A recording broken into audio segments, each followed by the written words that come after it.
રામ રામ ભાઈઓ, કેમ છો બધા? મજામાં ને? તો સ્વાગત છે એક નવા વિડીયોમાં। તો આજે આપણે જવાનું હતું માંડલ કપાસિયા લેવા ભાઈઓ। તો સુલતાનને લઈને નીકળી ગયા છીએ આપણે માંડલ જવા માટે ભાઈઓ। પછી પહોંચી ગયા આપણે માંડલ ને આવી ગયા ભાવેશભાઈના ત્યાં એગ્રોમાં ભાઈઓ। તો આ જોઈ લો સુમન માલોમાલ બિયારણ છે ભાઈઓ।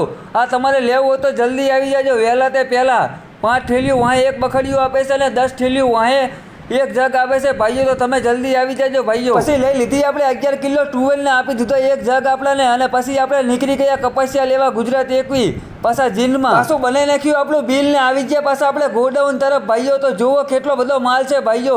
તમારે પણ કપાસિયા લેવાના હોય તો જલ્દી લઈ જાજો ભાઈઓ, નકર પછી મળતા નથી સિઝનમાં। પછી આપણે બાંધી દીધા સુલતાનમાં 4 મણ કપાસિયા ભાઈઓ ને હવે જવાનું છે આપણે ઘરે। તો નીકળી ગયા આપણે ઘરે જવા માટે ભાઈઓ। તો વજન તો પાછળ ઘણો લાગે છે ભાઈઓ, પણ આપણે એક ઘોડીએ બાઇક ઊભું રખાય એવું છે નહીં। જો એક ઘોડીએ ઊભું રાખવા જાવી તો બાઇક આડું પડી જશે એવું મને લાગે છે। ત્યાં ઘરે આવીને મેં ચેક કર્યું, એક ઘોડીએ ઊભું રાખવાનું તો જુઓ ભાઈઓ એક જ પડી ગયું આડું। પછી આપણે ખાવાનો ટાઈમ હતો તો ખાઈ બહીને પાછા આવી ગયા આપણે સુલતાનમાંથી ઠેલી ઉતારવાની હતી કપાસિયાની। તો આવી ગયા અને સુલતાનમાંથી ઠેલી ઉતારી લીધી ભાઈઓ। તો તમને વિડીયો કેવો લાગ્યો? સારો લાગ્યો તો સપોર્ટ કરવાનું ના ભૂલતા।